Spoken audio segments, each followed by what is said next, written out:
Realmente, Guimarães Rosa cabe bem aqui, relator Alessandro Vieiro, que a vida que é da gente é coragem e não covardia.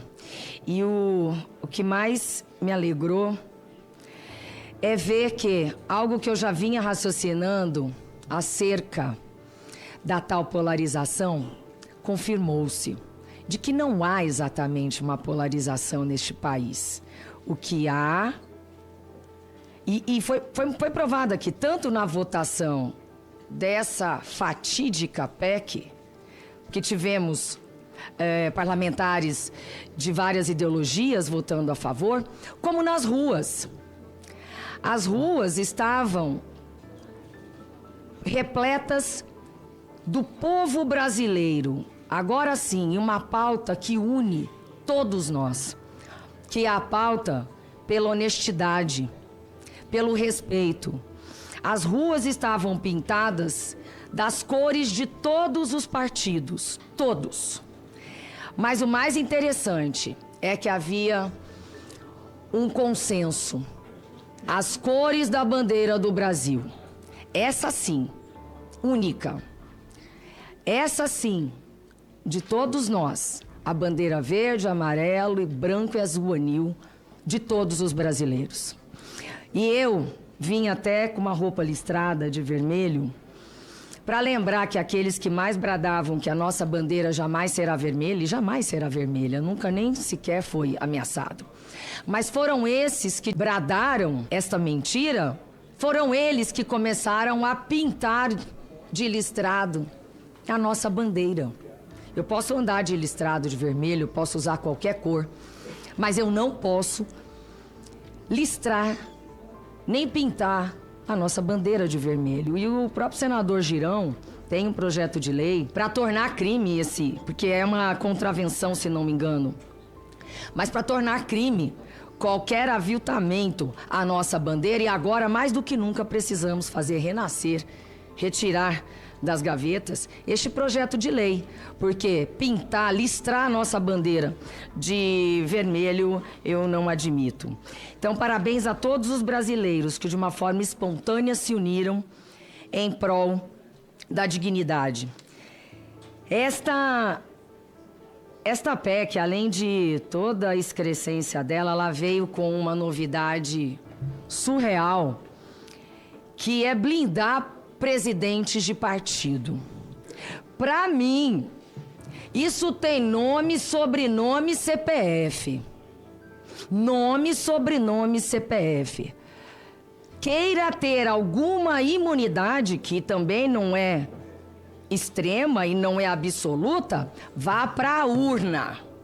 Não vem, não. Não é fácil, né? Fácil ter poder, chegar lá e querer cometer todo tipo de atrocidade. Quero relembrar algo aqui que também foi colocado. Nós já temos liberdade de expressão como qualquer cidadão, mas ainda aqui nós temos ainda a imunidade parlamentar, que não é absoluta. Mas queriam liberar também um parlamentar poder dizer a qualquer momento para uma mulher que não a estupraria, porque ela não merece, e outras excrescências.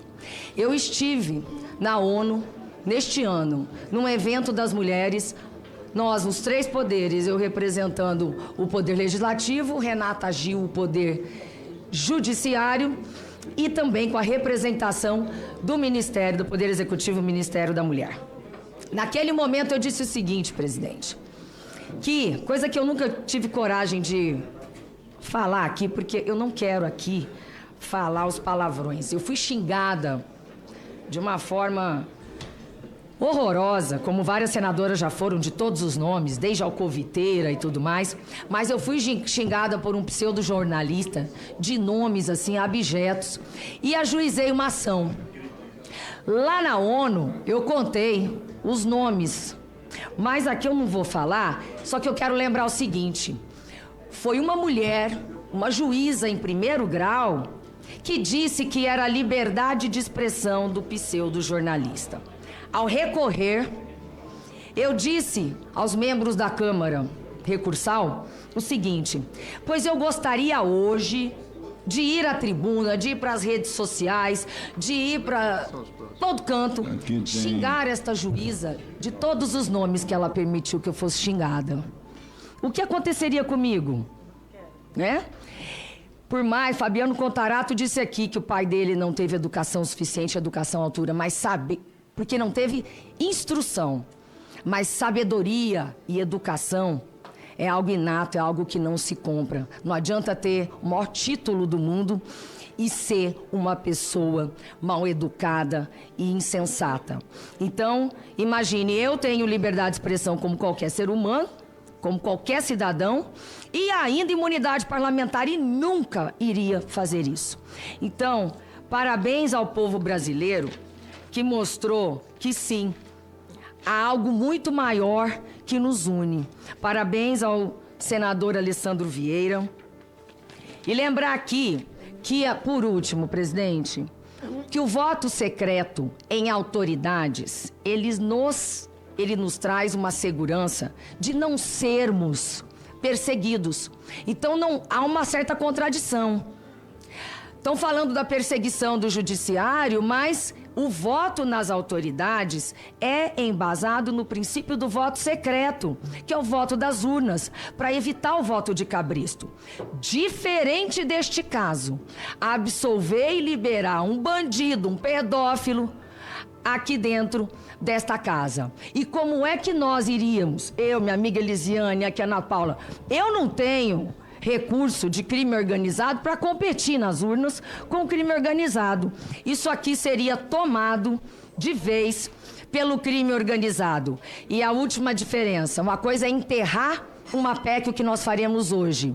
Outra coisa é engavetar. Enterrando esta proposta, ela não virá tão cedo, porque é impedido pela Constituição, coisas que pessoas só lêem 4 linhas. Tem que ler mais, ela não tem só 4 linhas. Parabéns a todos nós que vamos entregar uma resposta digna à população brasileira. Nós estamos vendo uma operação que foi feita pela Receita Federal que abrange segmentos diversos da sociedade, como setor financeiro, setor empresas comerciais que comercializam combustíveis e denúncias contra presidentes de partidos, uma série de questões gravíssimas. Imagine se essa PEC é aprovada, o quanto o Congresso Nacional poderia ou abrigaria cometedores de crimes que são muito sofisticados. Portanto, eu acho que nós temos a responsabilidade de chamar o feito à ordem. E no dia de hoje, aqui nesta comissão, como sugeriu o senador Fabiano Contarato, que a gente derrotasse essa PEC da impunidade, da blindagem, da bandidagem, seja lá o nome que a gente queira dar, tudo é coisa ruim, senador presidente Jaime Campos, tudo é coisa ruim. Portanto, eu acho que a gente deveria, em resposta e numa tentativa de resgatar a nossa moral junto à sociedade, porque é isso que está em discussão.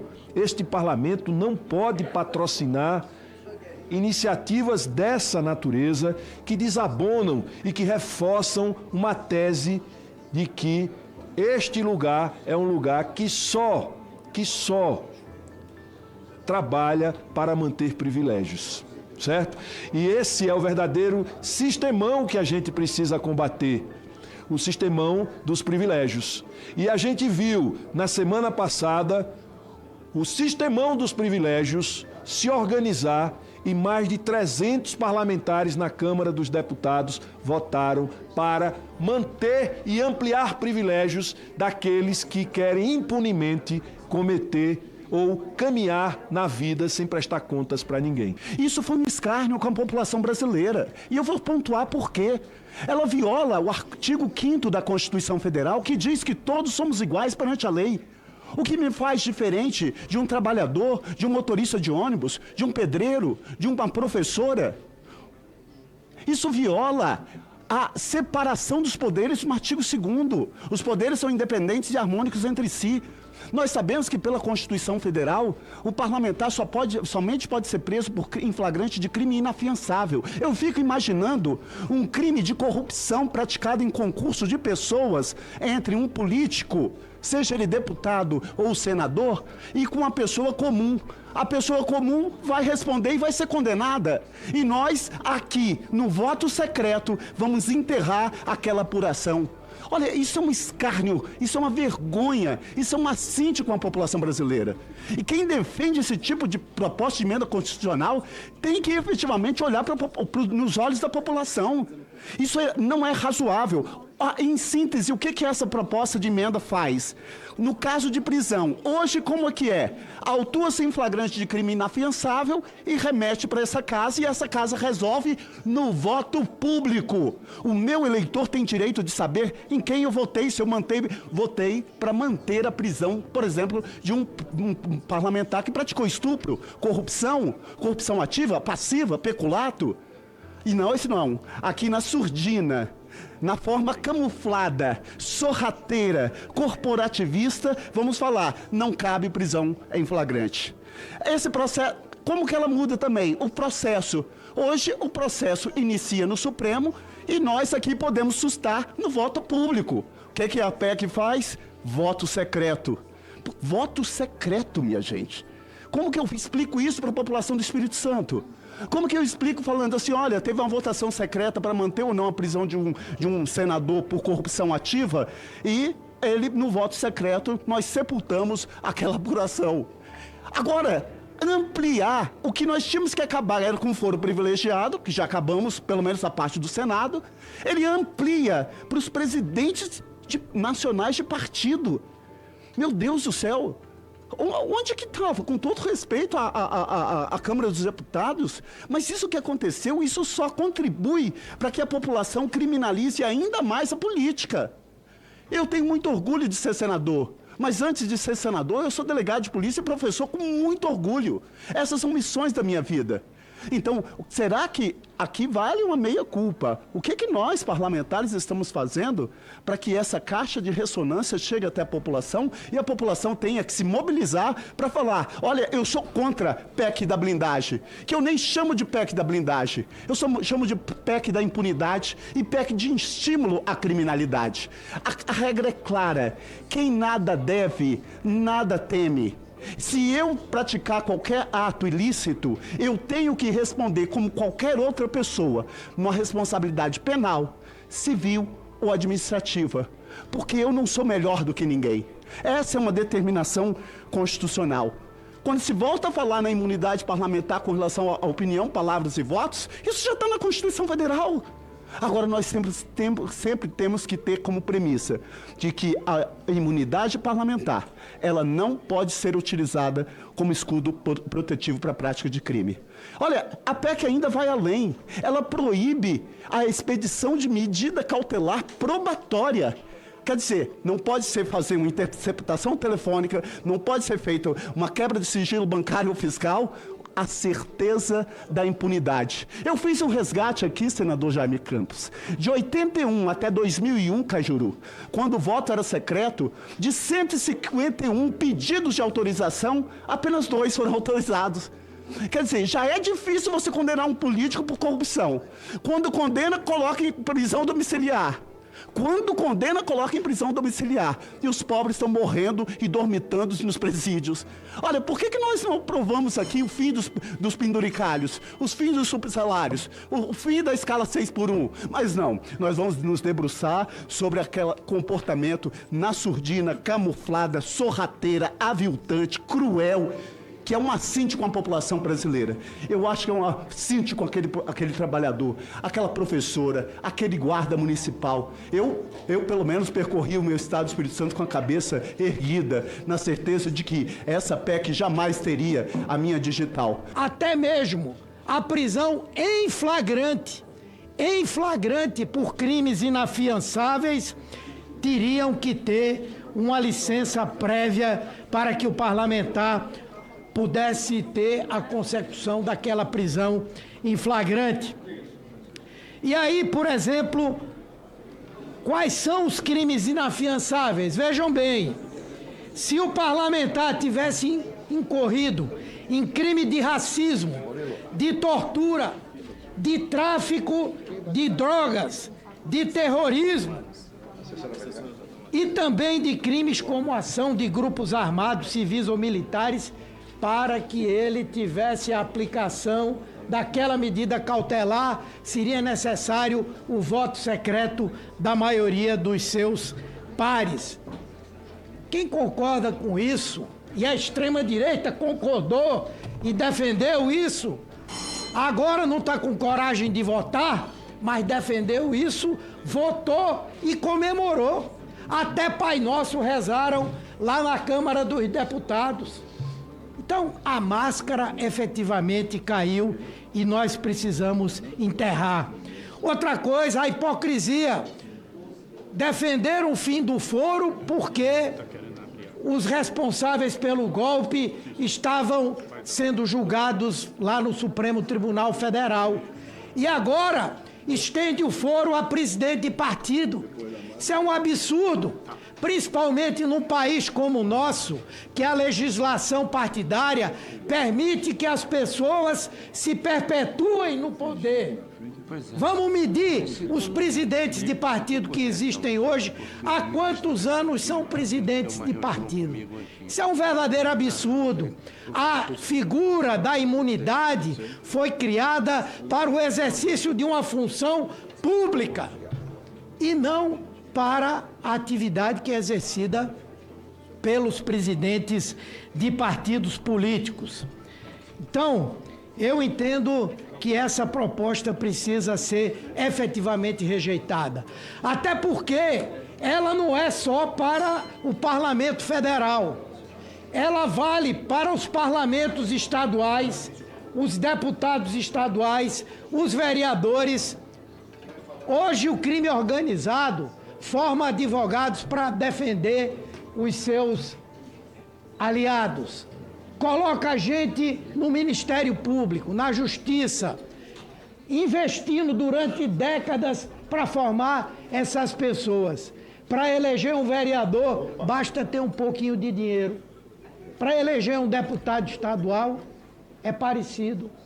Então, o crime organizado iria correr para isso.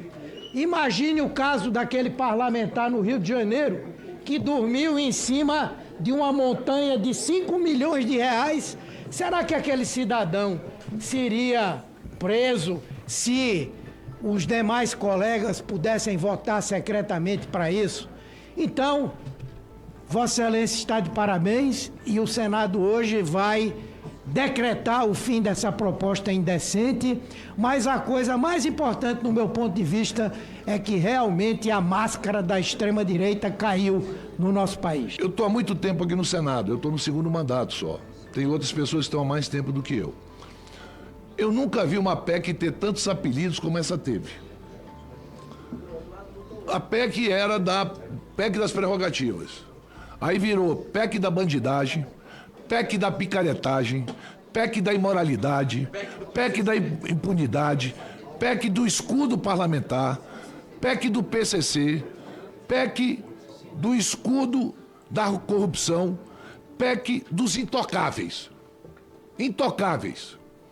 Quando um cidadão brasileiro, que não tem direito, muitas vezes, a uma certidão de nascimento, e nós temos direito a passaporte vermelho, acha que nós temos poucas prerrogativas. Um senador da República não tem o direito de expor a família de ninguém. Teve um senador aqui, do Senado Federal, que deu um endereço, mostrou a foto de filhas de ministro para as pessoas perseguirem essas pessoas. Isso aí é direito democrático de um senador fazer isso? Essa pessoa, ela tem que responder, porque é um crime que ela está fazendo.